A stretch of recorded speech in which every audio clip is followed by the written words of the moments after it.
Just say the word. Just say the word. Just say the word. Just say the word. Just say the word. Just say the word. Hello, I'm Paul Manjel. I'm Balkan Kseni. And I'm Yuliya Stancheva. Welcome to Just Say the Word, a podcast in which we pay homage to our relationship with words, their meaning and their power to create our world. In every episode, we invite a special guest and ask them, what is your word? What does it mean to you? Where does it come from? As we immerse ourselves in the world of each guest, we will tell you the story of their chosen word and how it relates to their life's experiences, successes, and achievements.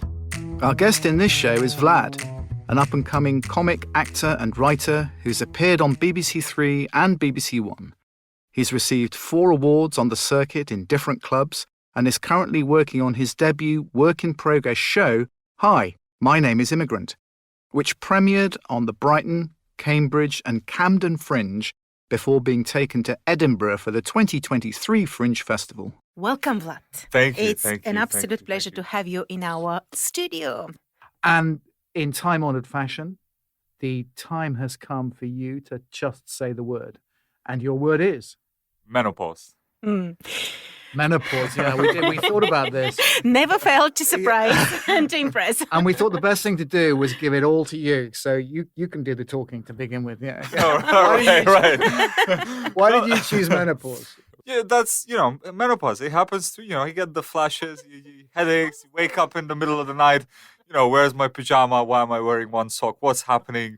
Why does nobody love me? All of these things, just sort of, which I think are just, there's cycles in life. I think also, menopause perfectly describes the up and downs of life. That is a great word. But, when you thought about it, were you thinking about it from a man's point of view, a woman's point of view? Yeah, I was thinking about my mom, actually. I was sure that you're going to say that. Yeah, because obviously she recently started getting into I'm saying getting into menopause like she's getting into rock music. Oh yeah, I'm really loving this. Oh yeah. She's rocking it. Yeah.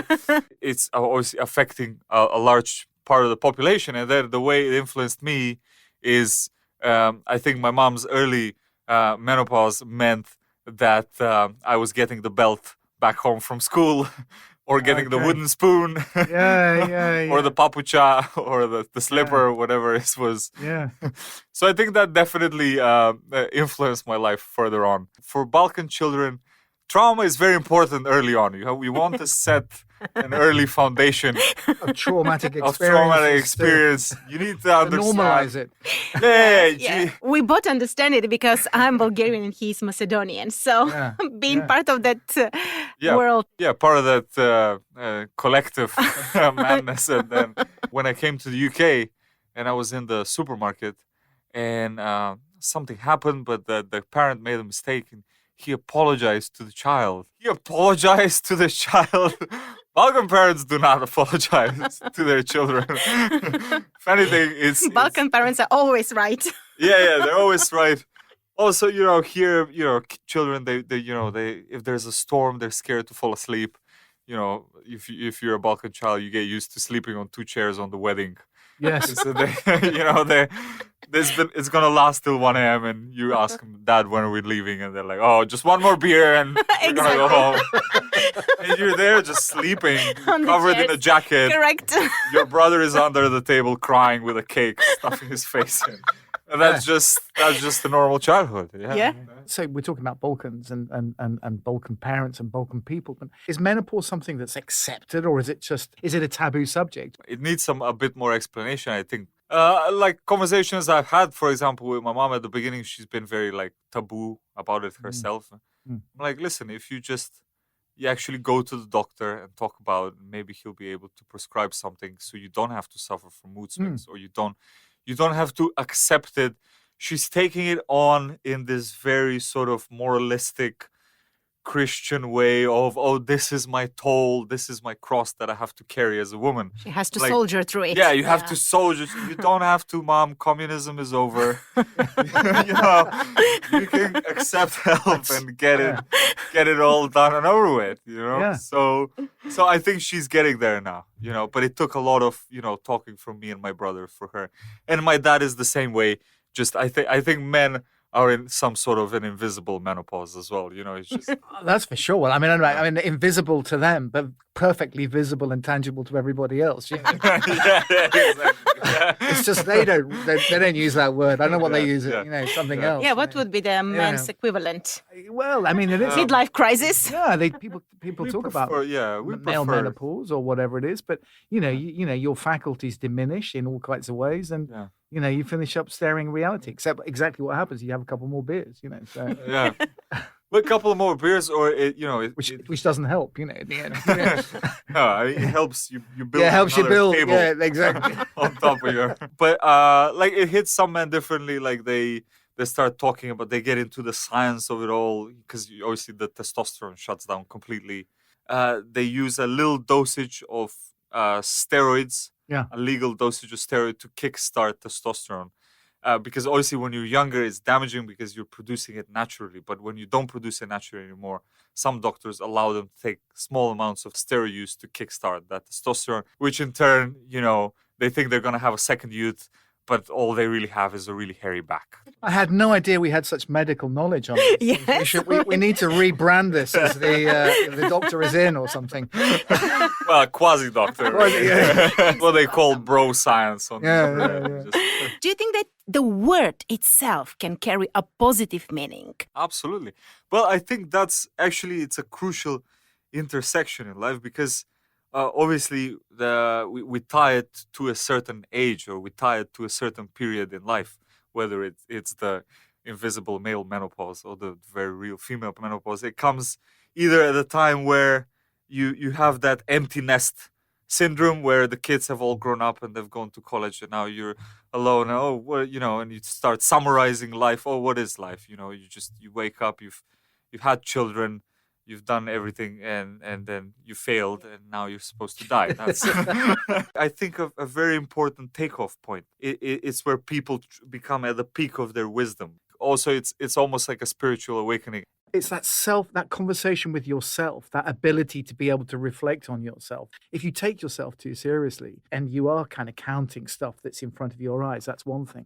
I think humor is often about a reflection of your own foolishness and vulnerabilities and everything like that, you know. So, and it doesn't come easily, maybe not to Balkan men, but it doesn't come easy to lots of different men from all over the Oh, absolutely. Well, it's one of the windows to the soul. Yeah. I think every human being has like a natural ability for like storytelling. It's at the heart of humanness. So it is used in therapy. So if people who go through this don't have this internal dialogue, they get depressed, then they go to the therapist, and then the therapist needs to guide them through that sort of internal passage. You know, humor is absolutely universal. I think some cultures are a bit more lively than other cultures, and you can hear that in the language as well. And I think there's something about the way we live in Western societies that is just dampening the spirit a little bit. I'm not actually sure what exactly it is. Taming the spirit. Yeah, it's just taming it a little bit. You know, you hear certain languages like American people, like they, you know, when they talk really slow and they sound like so like bored out of themselves. I'm like, you're the richest country in the world. You've got everything. You have everything. What's bothering you? And then you go somewhere, you know, you go to Cambodia or you go to Pakistan where people don't have certain living conditions. Explosiveness. But you listen to the language. It's crackling. It's full of life. It's full of life. Yeah. Are those internal dialogues the foundation of your comedy stand-up shows? I wonder whether they are your vessel of externalizing your internal dialogues. Oh, absolutely. Absolutely. Well, everything that, you know, comes from you has to be part of you, or what you have experienced. Absolutely. Either experienced, conversations that you had, everything that has influenced you. Comedy is always, sometimes it's like gambling. You write something and you're like, hey, let's see. You never know how it's going to land. This is going to be funny. It's really what it is you're walking on a rope. You don't want to come out as being above the audience or below the audience. And from one angle, it's a total performance. So you have to look at all the technical aspects that go into a performance, timing, clarity, all of that stuff. And then from the other side, you have the raw side, which is, you know, you could say either talent or whoever you are. What part of you do you put in the comedy? And that's why 10 comedians can come in one room and talk about the same subject. And they'll have 10 different funny sides to it, 10 different angles. Yes. For me, when I came, that was my first feeling was, how do I feel being here? and you know, Being there was- exposed as well. yeah, being exposed. It was a very charged situation then with the Romanians, the Eastern Europeans coming, blah, blah, blah, all of this. How did you overcome the competition then? Yeah, they're not around anymore. I don't know what happened to them. My cousin Igor helped me. Ooh, sort of. yeah. Well, you have done amazingly well, and I have watched your BBC comedy show, and I immediately related to you because Yeah. I, just like you, am an immigrant. Yeah. And I was wondering whether you could say for our audience one of your iconic moments of your comedy show. I think when I started doing shows here, it just so happened I kept one joke as always, like as an introductory joke. It was an introduction. I said, "Hi, my name is Immigrant," which is like just like a little silly intro. Yeah. And then I started building on that. And then we were talking back and forth. Somebody heckled me during a show. This was very early on. I was doing an open mic show. Oh, and say, you're stealing jobs. And you say, don't worry, I'm not stealing them from you. I'm stealing them from the Romanians. So, but then we went, and then she got really upset. She said, well, "What do you have against Romanians?" I'm like, I don't have anything against Romanians. In fact, this is true. If you go to Hackney right now, there's a really angry Victor. Okay. Then actually, when we filmed for the BBC, I did say that joke, and a lot of, like, a whole set, and it went viral. It got to, like, now it's about 7 million views, and a lot of people had related to that, which was exactly what I wanted to achieve Yes. by that, Yeah. to make that aspect of coming here relatable. Tell us one of your sketches from that show. Well, okay, this is a true story. It's when I first arrived and my English was a bit rubbish. I was at Tesco, and I bought something with my card, and the lady said, "Do you want cashback?" I said, "What?" She said, "Do you want cashback?" I said, "Lady, everybody wants cash." She goes, "Well, how much do you want then?" "Well, as much as you can give me." And I started taking the money. I'm thinking, oh my God, what a country. No wonder all the immigrants want to come here. It's amazing. so I had a lot of these very, very little silly situations. I'm definitely fascinated by the queuing system. It's wonderful. Nobody told the British people to queue. They just did it. Yeah? Yeah. Just naturally did it.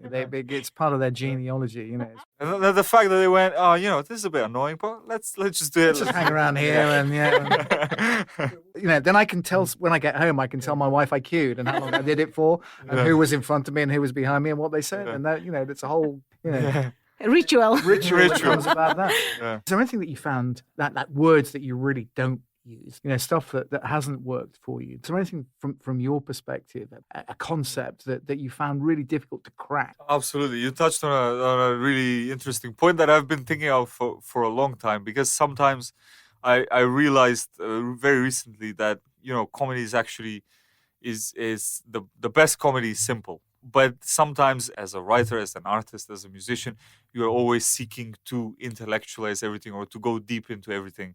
And you think, oh my God, this is going to be a boom and blah, blah. Great. Yeah, exactly. I'm gonna this new bit about badgers. It's gonna be this owl bit is. I'm just gonna kill it with this, and the saucepan and and porridge, and anyway. So and you go out there, and then there's a moment, there's a shift. Obviously, when you write to when you perform comedy, there's a shift in energy. So what you've written, how you perform it. And then, but for me, it's same like you. It's always been the jokes that I've written that I thought, meh, and then the audience goes boom, and you're like, whoa, okay. That's why it takes so long as a comedian to build a special, because you write it out and your job is not finished. Actually, that's where your job starts, because where you see a laugh, that's where you need to start exploring. Yes. And then go down that. You need to be able to improvise during shows as well. Absolutely, yeah. If you don't, I mean, there are some comedians who do scripted comedy completely. I think like someone like Jimmy Carr, for example. He's got like a big writer's room as well. I'm not really sure if I should talk about it on the podcast so I don't get sued. Well, it'll be you who gets sued. So oh yeah, so it's fine. I'm gonna get my 5 minutes of claim to fame. Yeah. Who else can I? Boris Johnson. Have you done any political jokes? I think in the BBC sketch, I touched upon the name dispute with Greece. I'll write anything that I think is funny. One of my favorite comics, Dylan Moran, he says, to draw breath is to be political, which I'm sure he quoted it from some other. Yeah. But everything is, to a certain extent, you're a political being. Polis coming from in the Balkans. Also, you might say something that you think is funny, and the guillotine awaits. Yes, absolutely. So I think you should say it even more. When did you find your super comedy powers? I had like a little feeling about it when I was growing up. I was doing these little amateur dramatics. I was in these classes, and they always used to put me in those bits. I didn't want to be in those bits. I was crying all the time. And mainly because my mom was in menopause. Yeah. Oh, it all comes to menopause. Because we kind of forgot about that. Yeah. And so, yeah, I guess maybe kind of started there. And then when I covered stand-up, it was basically when we had our first computer and there was the internet. And my older brother was like, come here. And we saw, it was Eddie Murphy. I saw like the first stand-up ever. I said, whoa, people do that? Like, that is the freedom. Because I found acting to be just slightly, it's a different form. You have a director, there's the scene, somebody's playing the tree, there's all of this.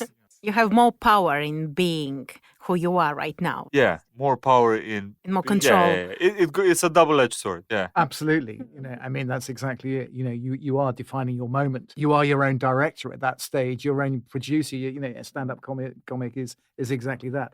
And at the same time, there's no one else to blame. That's it. You are. Yeah, exactly. You said it before. You're walking the tightrope, and you don't want to be too far up or away or below. You've got to be exactly on your path. Yeah. I always find laughter is the best way to tell inconvenient truths to people. Yeah. Like Vlad is a really great comedian. That one. Yeah. That's. Thanks for accepting my bribe. Yeah. Well, on that note, I'm afraid we must say a really, really big thank you to Vlad. That's been an absolute pleasure. Thank you. Just say the word. Just say the word.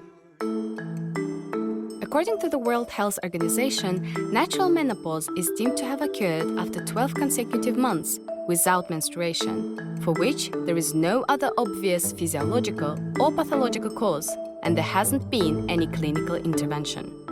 A French physician coined the term menopause in 1821. Medical interest in menopause increased considerably in the mid-19th century. In the 1930s, people started describing it as a deficiency disease, and it took many years and studies for the medicalization of menopause to be completed in the 1970s. Menopause literally means the end of monthly cycles, from the Greek word pausis, pause, and men, month. It's also called climacteric. The non-technical names are change of life, midlife crisis, and hot flashes. The word menopause has many similar translations in different languages across the globe. For example, in my Kazakh language, in Bulgarian, Ukrainian, Slovak, Romanian, Russian, Portuguese, Macedonian, Italian, Galician, Czech, Croatian, Catalan, Bosnian, and Belarusian, it all sounds the same, menopauza, while in Polish it's klimakterium and in Latvian, klimakteris. Never mind the translation, menopause is no stranger to a euphemism. As a society, when we feel embarrassed to discuss certain things, it's in our human nature to use alternative words. Some of the weird and funny names for menopause, which aim to help break the stigma, are internal furnace, reverse puberty, ovarian retirement, second spring, power surges, night crawlers, super soaker event, and brain fog, nicknames that are here to stay. Just say the word. Just say the word. The history of the stigmatization of menopause goes back a long way. Until about the 18th century, menopause was considered a disease. Thinking themselves more progressive, the Victorians believed that a woman's ovaries were the seat of feminine essence, and all that was virtuous in women sprang from them. The male medical establishment divined the link between the womb and the brain, meaning that all women were susceptible to insanity. So when a woman's ovaries stopped functioning, as they do in menopause, she was simply deemed mad. During the 19th century, there was a great push in understanding and pioneering new and often dangerous therapies to treat many aspects of women's health. Hundreds of women had their ovaries surgically removed, while others were locked up in asylums to treat their insanity, often filled with drugs such as laudanum to render them compliant and docile. The more extreme remedies of the time, so-called replenishment therapies, used testicular juice or the crushed ovaries of animals, all in the name of science. Of course, there are many different perspectives on menopause from different cultures around the world. Menopause in Japan is translated as konenki. Ko literally means renewal and regeneration. Nen means year or years, and ki means season or energy. In the Japanese culture, menopause is seen as a period of regeneration or renewal, which is in complete contrast to the Western view of menopause. Tracing the etymology of the word, it is said to find that the ancient Greek roots of the term suggest the cessation as opposed to the renewal of one's life period. In the rural regions of Guatemala, Mayan women acquire new status when they enter menopause. They become spiritual leaders of their communities. The Cree women of Canada believe that women must enter menopause to access their healing powers. Menstrual blood has the power to create life in the womb. So when women reach the age of retaining their wise blood, they cross the threshold into wise womanhood by keeping their wise blood. At this point, they become healers and spiritual leaders in their communities. Art has been dominated by men over the centuries. So we are left with a singularly male perspective of women's aging process. Now women artists are redressing the balance by revealing a powerful awareness of the conflicts inherent in childbirth, maternity and aging. Controversial at the time, Frida Kahlo's My Birth depicts the act of childbirth. Dorothea Tanning's Maternity emphasizes the mother's frightening isolation. Artists like Jenny Seville explore feminine flesh, cosmetic surgery, and physical motherhood, while artist Gabrielle Roberts-Dalton explores the change experienced by half the world's population in her menopause series, Division of Thought. Her visual diary is an Indian ink drawing using a deep pen method. Her drawings are instinctual and natural. They illuminate a woman's experience of brain fog and express visually how a woman of 55 generally feels.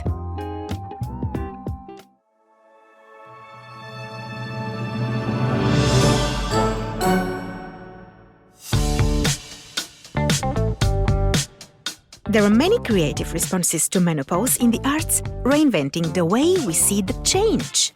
Inspired by a hot flash and a bottle of wine, writer and producer Jeannie Linders created Menopause the Musical as a celebration of women who are on the brink of, in the middle of, or have survived this period of their lives. What happens when you give 4 women a black lace bra and a microphone? A highly entertaining theatre experience. The 90-minute show is filled with laughter and parodies from the classics of the 60s and 70s and 80s.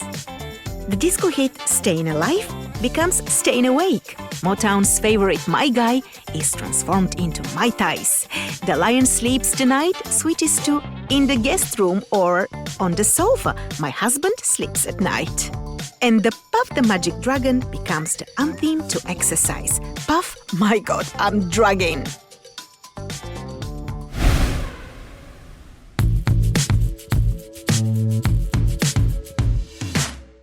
The worlds of TV and film are also starting to put menopause in the limelight.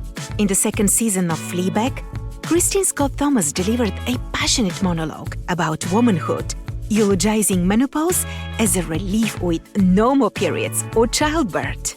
The Canadian television sitcom Working Moms highlighted postpartum depression and premenopausal symptoms. The sequence of the Sex and the City series, And Just Like That, looked at how Carrie, Miranda, Samantha and Charlotte dealt with weak bladders, thinning hair, and menopausal brain fog. Contrary of what the title might suggest, menopause isn't something that happens just like that. It's a process that can last for many years.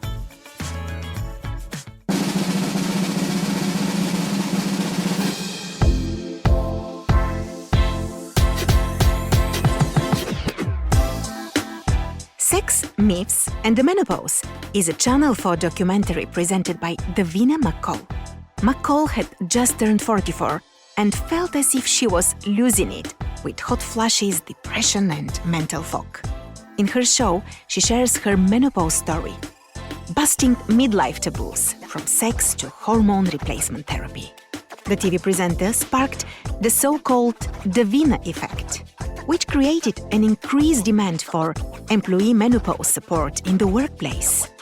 She advocated passionately for perimenopausal and menopausal women to be seen and heard. The information provided by the Channel 4 documentary highlighted the importance of menopause health being put at the forefront of the healthcare agenda by the Department of Health and Social Care. The menopause transition may affect women in different ways, and many women experience menopausal symptoms that can significantly impact their quality of life. Women should be aware that help and support is available, and they can consult their GP for advice. All women should be able to access advice on how they can optimize their menopause transition, and be aware of what options there are which can help to manage their symptoms.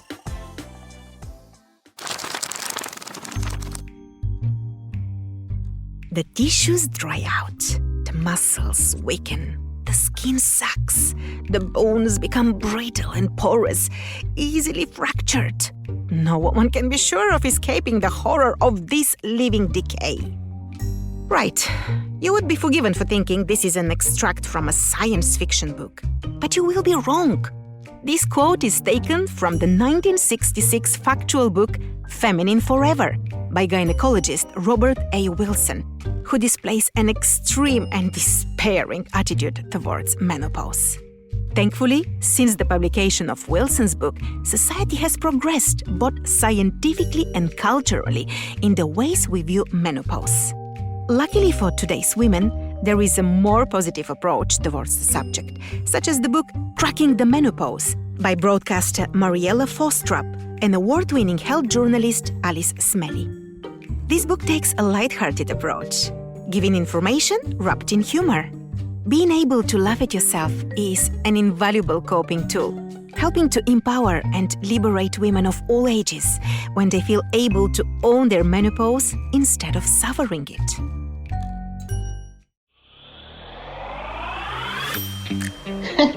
I don't have hot flashes, no, I have short private vacation in tropical-like conditions. Wouldn't it be amazing if we burnt as many calories with a hot flash as we did during a 5-mile run? Perimenopause? I didn't even know it was a thing until I got the mood swings. 1 minute I'm sweet and the next I'm biting my husband's head off. I swear, if my memory was any worse, I could plan my own surprise party. Learning how to laugh about all the different quirks of our changing bodies can help us cope with the challenges. Besides, laughter is the best medicine around, isn't it? Please do be informed. Watch documentaries, read books, listen to podcasts to educate yourself about the menopause. This goes for men too. It will change the way you look at your loved ones, your wife, your daughter, your colleague. It will improve relationships and help make what is sometimes termed the second spring a better experience for all. This episode was written and produced by me, Yuliya, for Alpha CRC. My co-hosts are Paul Mangel and Balnur Jakseni. Sound design, Alpha Studios. Audio engineers, Mikos Nanazi and Gerard Rodriguez. With special thanks to our guest, Vlad Illich. Episode 6 was our last episode from Season 1. If you haven't listened to the other 5 episodes, you can catch up with them on Podbean, Amazon Music, Spotify, Apple and Google Podcasts, or wherever you get your podcasts from. Thank you for listening. We will be back soon with new episodes in our Season 2. Just say the word. Just say the word. Just say the word. Just say the word. Just say the word. This podcast was brought to you by Alpha CRC. Global enterprise localization, local user experience.